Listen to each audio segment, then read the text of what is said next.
for the first time in 40, I guess this year is 42. In 42 WrestleManias, the one after this one will go outside of the North America.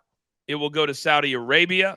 And it's going to be a really good test on what kind of reaction they get, what kind of, not even ticket sales, but how many people flying over there. There's a lot to unpack here. But we now see the logo, which is one step closer. So are they going to give the tickets? Because usually they give the tickets to the people that live there, right? And that's how they've done a lot of the shows. Yeah, they have different ways and different groups. Yes. So now these tickets are going to be available worldwide. That's going to be the main difference. I would assume, and I think they'll probably explain that, because everything's different here. This is everything they've always done, whether it's sell packages, because 100 countries normally are represented, and you can buy a package through a travel agent or whatever the case might be. This is completely different. It's fascinating, and from a content perspective, it's awesome for us. I was a part of 17 WrestleManias. I've been to 17 of the 41 so far. WrestleMania, to me, my favorite part of it is the fan access and calling matches with the fans and meeting fans and Coach, I remember when. And man, those stories and those memories, those are the best. That's the best part of WrestleMania. What is it for you? What has been your experience at WrestleMania? I mean, my first experience with WrestleMania was WrestleMania 25. That's what I went live in Houston. I was a student. I got in debt with my credit card, my student credit card. I took my ex-partner, and he's the one who got me into wrestling, and just being there, and remember how special it was, because we went to the All Access, and I was super into Randy Orton, and I was going like an idiot, like crazy, and just met so many people, and again, remembering the father and the son watching the show together, right, and the family. So it's I don't know, it's gonna be different. It is now official. It is now official. Whether you're listening on SiriusXM or maybe you're watching us on YouTube, who knows? But they have officially announced that WrestleMania 43 in 2027 will take place in Riyadh, Saudi Arabia. It will not be obviously the first show they ever do there, but this is a much bigger deal than taking a show over there for a random Saturday in the month of October. And so now the WWE will now deal today. And I guarantee you tonight on SmackDown, you're going to probably have 1, 2, maybe even 3 promos celebrating this. How do you think, Thunder Rosa, this will be? And here's a quote from Triple H. We are proud to announce that WrestleMania will take place for the first time outside of the U.S. and Canada in Saudi for Riyadh season. So, of course, they had WrestleMania in Toronto, WrestleMania 18. How do you think this is going to be received by our nation, but also wrestling fans around the world? I make some mixed reaction. Definitely mixed reaction. And I mean, Savage said it. He said it. It was, it's wrestling is universal, but for me, it's accessibility. I think it's going to be 90% negative. I really, really do. I think it's going to be 90% negative. I think that a lot of wrestling fans, if they don't go, I think they like the idea of being able to go. And when you're talking Las Vegas, everybody, I mean, there's straight flights from everywhere in the world to Las Vegas. Riyadh, Saudi Arabia, I promise you, I've never said myself, you know what, let me check the prices and go to Riyadh. So that's going to be number one. But then how are these smaller promoters who count on the big money they make every year, whether it's Vegas, Houston, whatever, that's a big nut for them. They use a lot of that to put on their shows around the country, the smaller shows. It's not WWE's concern, but it is something that's very real. I can tell you they have, and they will disrupt the ecosystem of independent shows in America, and all the meet and greets and a lot of people's monies, unless they take their shows over there. But it's just I don't know if these fans watch the independent shows. I don't know how many people from all over the world are gonna go. I don't even know if they're gonna be interested in doing that, or what are the limitations. We don't know. There's a lot of things that we don't know. We don't know how things work in Saudi. I probably will be easier to know if they were going to Europe, but Saudi is a totally different animal. There won't be one.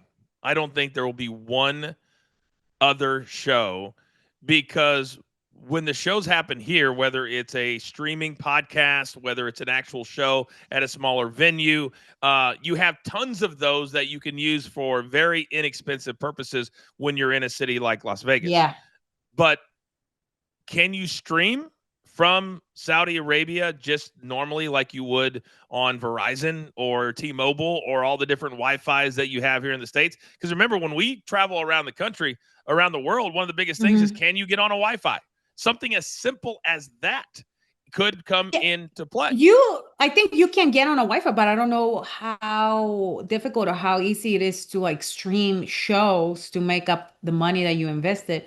And I don't even know if there is like wrestling schools over there that will be renting. It's a lot. And once more, it's just we have lived in such a peculiar ecosystem with having the big shows coming to different cities, and then you have the WrestleCon, then you're having like uh the collective and like different independent shows that depend on this date. And now it's just like, whoa, how are we gonna do? I feel like they can still do it in one city, but it's not gonna be the same because you were utilizing a lot of people that were already traveling to come here, and then they go there to watch one or two shows from WWE, and then they go and support a lot of the independent wrestlers, independent shows. And just to add to that too,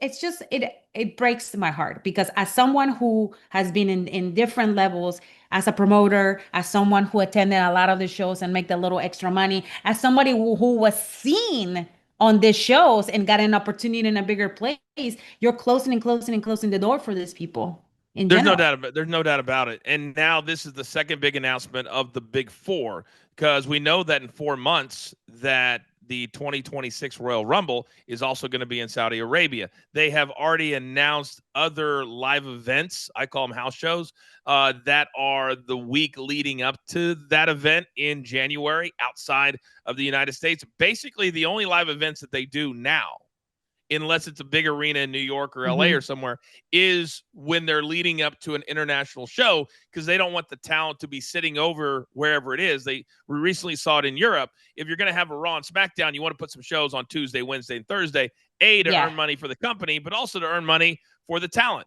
And so now with WrestleMania, that's a full week for these talents that they don't have other shows. They never have a live event on a Wednesday in whatever city, Vegas.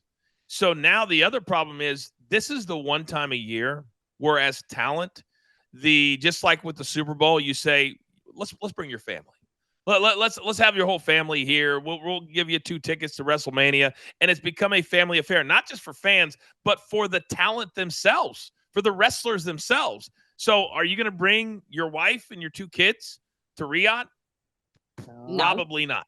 Probably not.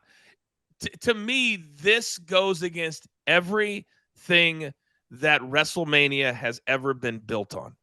Every fiber of WrestleMania. The whole reason Vince started it, WrestleMania 1 in New York City with Hulk Hogan, with Mr. T, with Rowdy Roddy Piper, with Mr. Wonderful Paul Orndorff. For all of that, this was the fiber of WrestleMania. WrestleMania 16 was my first one in Anaheim. And I spent more time at the hotel with fans than doing anything else. So The Undertaker, he says, I think people are going to be blown away at the passion that the people from Saudi have.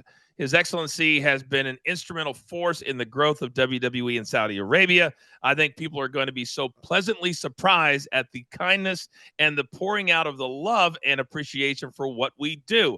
The pomp and circumstances that you expect from WWE are going to be off the charts when we go to WrestleMania. I'll react to that in a second. Bianca Belair says, quote, I think Saudi Arabia has become a space specifically for women to make amazing moments and make history that's not just important for little girls to see, but for little boys and men in the whole world to see. Interesting that would come out of the mouth of one Bianca Belair. It's been 7 years since they weren't even allowed to participate. So it wasn't like it was 70 years ago. It was 7 years ago.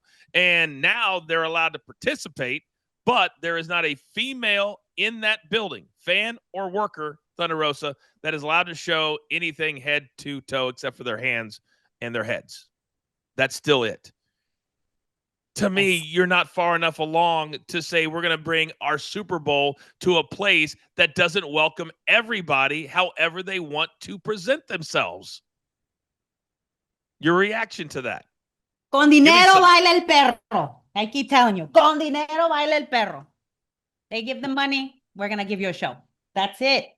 The stakeholders are making they're calling the shots, and you have to go for what they tell you to do. Otherwise, you're not going to eat. This is part of your job. And yes, Bianca, you are absolutely right. The women that are participating in these shows are making history because 7 years ago, they couldn't participate. But again, it's like, you're not going to change how society looks women in this country. This is just part of historical, like, religious and everything else. And people need to be mindful when they come to these countries that you have to respect their laws and how things are run. You can't just come and make a fool out of yourself. And my question to the first comment that you made with Undertaker. Okay, cool. Yeah, they're what I've seen. People are very nice and they're very giving and they're very welcome. But is this just going to be open for Saudis, or is it going to be open for everybody? And once it is open for everybody, how many tickets are going to be for people? Blah blah blah blah blah. I have a lot of questions, and it's just, I don't know. Well, they're making wrestling is becoming very inclusive. It has to be open for everybody if they want to come. Now, you got to keep in mind, The Undertaker, there's an Undertaker experience. They have built for him. I'm saying that he still makes, so a lot of things that come out of that mouth, just like Bianca, I don't blame her. I don't blame The Undertaker. Do you really believe that Bianca Belair believes what she just said? They handed her a script today, because no female that has ever participated there or been told, hey, you can come wrestle, but you have to wear this. Go put this on. That's what it is. And so, but they're team players. And I've done a lot of things during my WWE career that I look back on and go, yeah, I wish I didn't do that. I wish I didn't say that, but I like my job and I like my career. Yeah. So I'm going to tell you I'm going to say what they tell me to say. But to me, I think this decision is wrong. I think it's wrong on every level. I don't think they care. I don't think they care. They don't. No, it's just.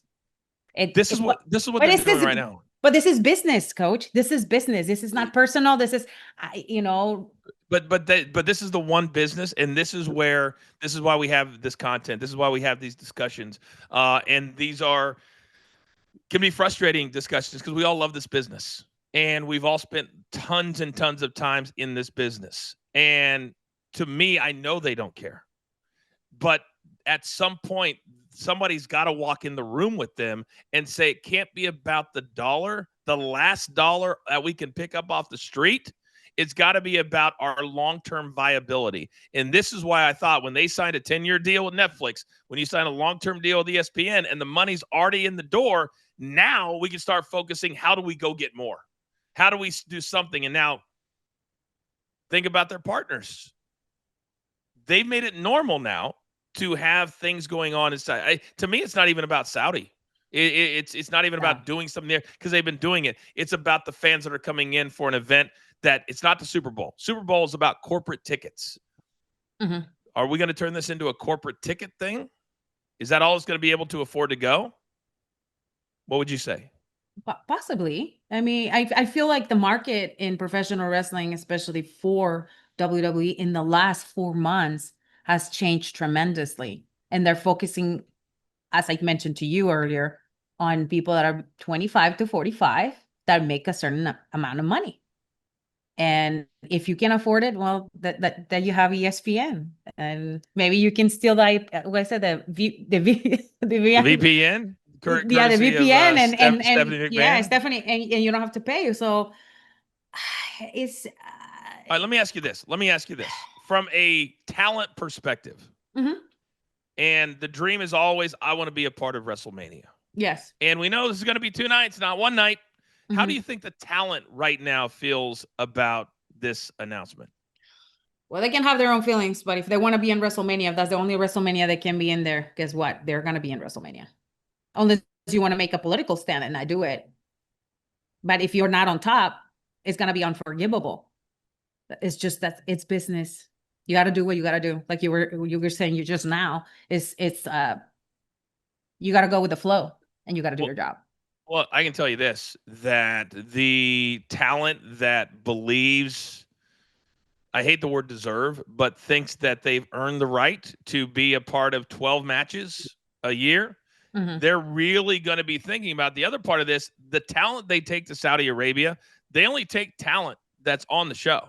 They don't just fly somebody over there to hang out for a week. But here in the States, everybody goes to WrestleMania because you're at fan access, you're signing autographs. There's a lot of other things that you're doing. So are they going to be spending $4,000 per plane ticket to fly 80 people over? Are you going to take a sports jet, which we used to take going overseas, that has like 80 seats on it? What are they going to do? Does all talent get to go? Because that's a big deal to me, is getting to go to WrestleMania and being at the party afterwards. Coach, are they also, my other question is, are they also going to say who they want them to bring? Because they've done that in other shows. Wow. What do you mean by that? They tell them who they can bring? No, I'm talking about the talent that they want to see on the show. Oh, do you mean, is Saudi going to tell them who they want on the show? Oh, wow. That's a great question. I was a part of the Hulk Hogan disaster 7 years ago when they wanted him on the very first show. You're absolutely right. Wow. And then you factor in the ESPN partnership, because now that show will be on ESPN app. And so they have a voice. Yeah. They have a voice. Yeah. Wow. I hadn't even thought about that yet. Interesting. So you could have some storylines dictated potentially by where WrestleMania is going to be. Yes. Wow.